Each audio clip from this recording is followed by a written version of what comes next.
Nancy Pelosi, well, she's got protection when she's in D.C. Apparently her house doesn't have a lot of protection. But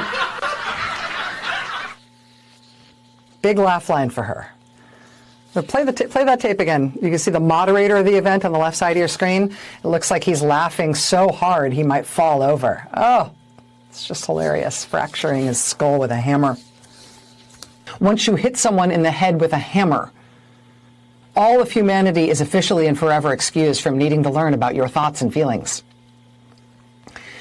But if you're a person who has all your faculties, and you know that something like this has happened, if you minimize it, mock it, celebrate it, the attempted murder of the Speaker of the House's husband, what is now formally charged as the attempted kidnapping of the Speaker of the House, well, if that's how you react to knowing this has happened, well, then you're telling us what you want instead of politics.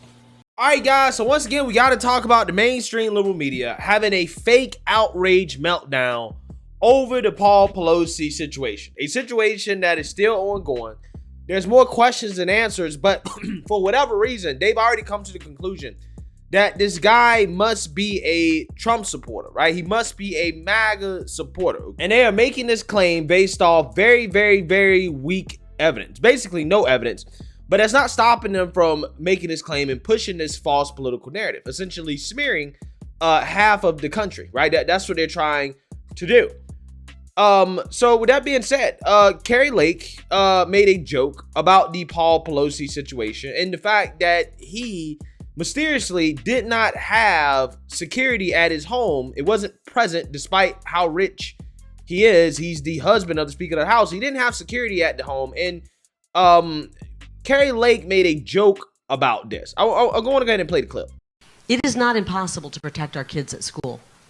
They act like it is. Nancy Pelosi, well, she's got protection when she's in D.C. Apparently her house doesn't have a lot of protection.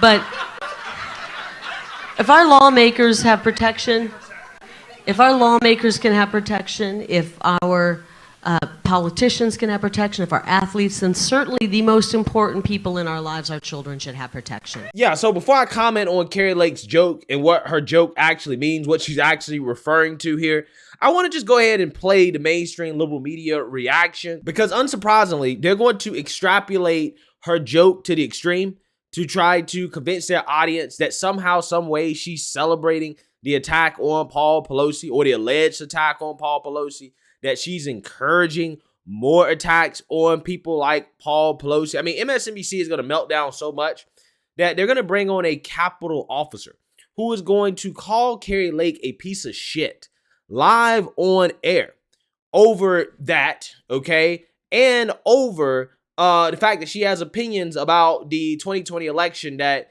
the mainstream liberal media doesn't like. Go ahead and roll the clips. It is not impossible to protect our kids at school. They act like it is. Nancy Pelosi, well, she's got protection when she's in D.C. Apparently her house doesn't have a lot of protection. But Wow. You see the moderator there laughing as well, covering his face. I have to be honest, the thing that worries me most is the audience laughter, not the comment. That's on all of us, And if you look at, we have the video of, if you could just run the video again, you don't have to play the soundbite. You're right, the man sitting next to her, it's like the moderator is just belly laughing because he thinks that something like that is funny, and the audience is laughing as well.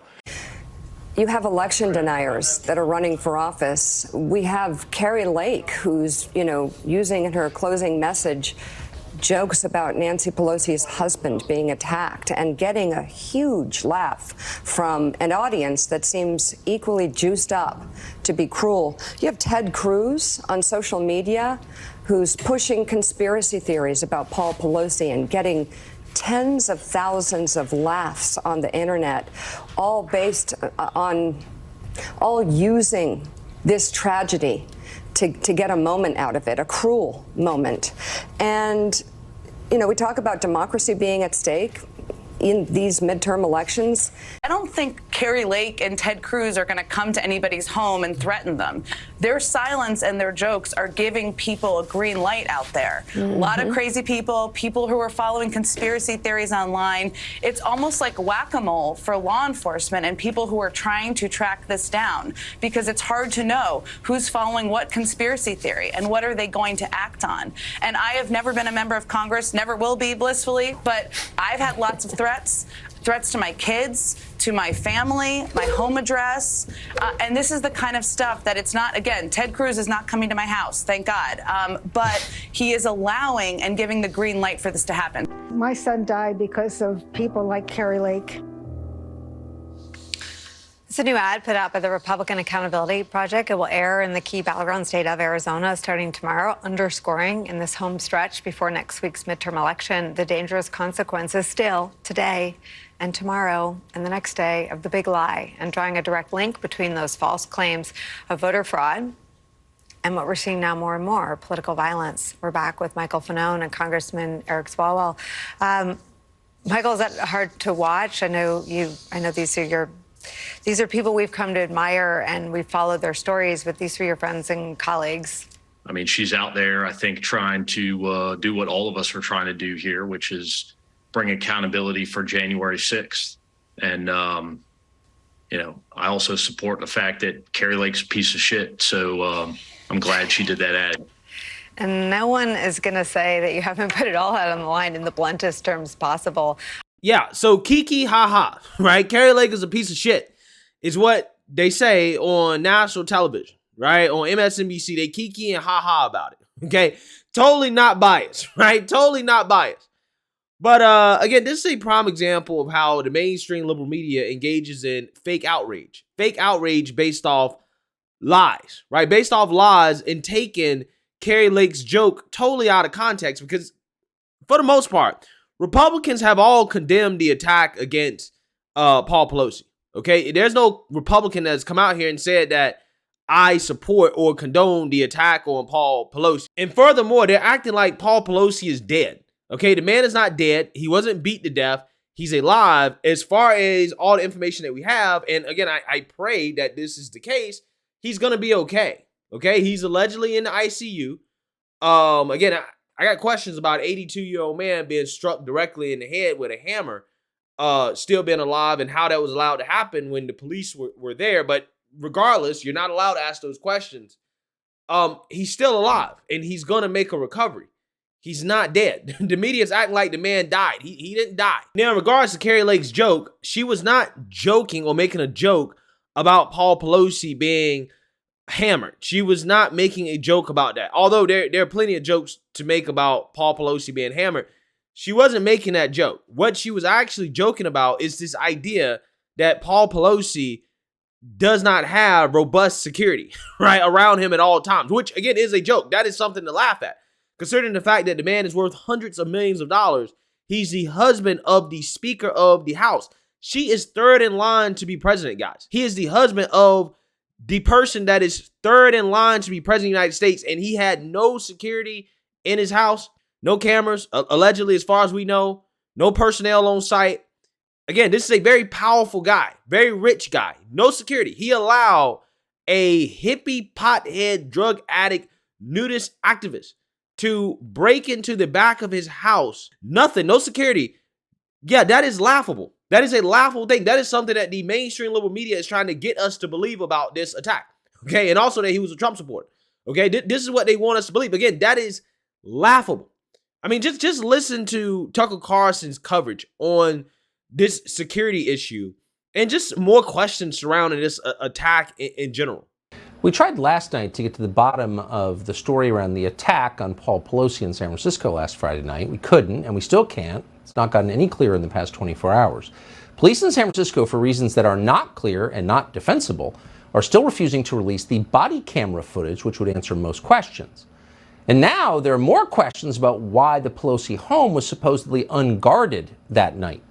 According to CBS News, after January 6th, Nancy Pelosi moved hundreds of Capitol Hill police officers to field offices in Tampa and San Francisco. Did you know that? She's got her own police force now?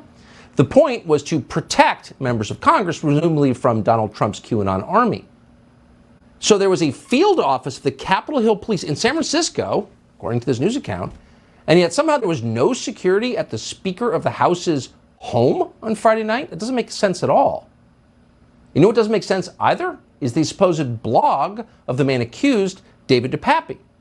Take a look at it. It reads like a left-wing activist idea of what a QAnon extremist would post. So this guy was homeless, mentally ill, and addicted to drugs. Who paid to register the site? The first time the site appeared on archiving services was the day of the attack. What does that mean? Like, how could you explain that? Maybe there's a good explanation. I'm not alleging anything. Just asking questions, as they say, but those are fair questions to ask. But no one in the media is going to ask those questions. Why? Because you're not supposed to, right? And if you ask questions about it, you're pushing disinformation. If you make jokes about it, then, you are encouraging violence against Democrats. Again, this is what the mainstream liberal media does when they're desperate, right? They're so desperate. They take everything to the extreme. Because, again, at this point, the narrative that they want us to believe about this attack, again, is a joke. Him getting attacked is not a joke, right? That's not something to laugh at, him get beat with a hammer. But the narrative surrounding why he got beat with a hammer, how this happened, yeah, that is a joke. That is actually laughable because none of it is believable, right? None of it is believable, okay? But again, this is fake outrage because we know that if the tables were turned in this situation, they would just ignore the story. They wouldn't even talk about it. So they wouldn't even have opportunities to make jokes about it. But if they were to talk about it, they have no problems making jokes about, Republicans whose lives may be in danger, right? You know what they said about January 6th? The mob on January 6th, how, they were out to kill politicians, right?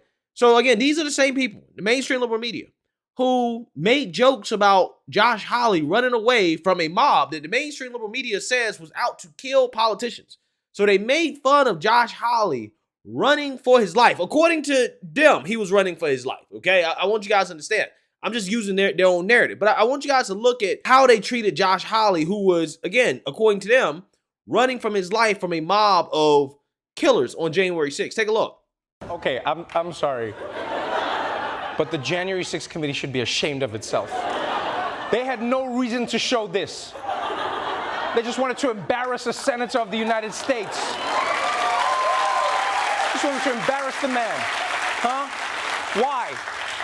Just because he ran away like a little bitch? I mean, what did he do? Yeah, he raised his fist and he egged the crowd on, but is that a reason to show him pissing his pants on national television? Huh? Is it a crime to be crying and running away from the mob that you riled up? Oh, he's such a bitch ass. Let me tell you something. That bitch ass thought the mob was gonna kill him. Is that funny to you? This grown man running on his little gazelle legs? I don't wanna die. I don't wanna die. You think that's funny? Grow up.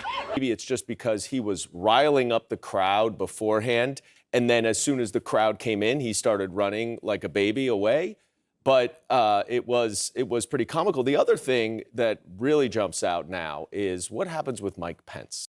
Your friend of mine, Josh Hawley, the insurrectionist with the bird hands, who we got to see yesterday. We'd all see that famous picture. Such courage, that man behind the United States Capitol.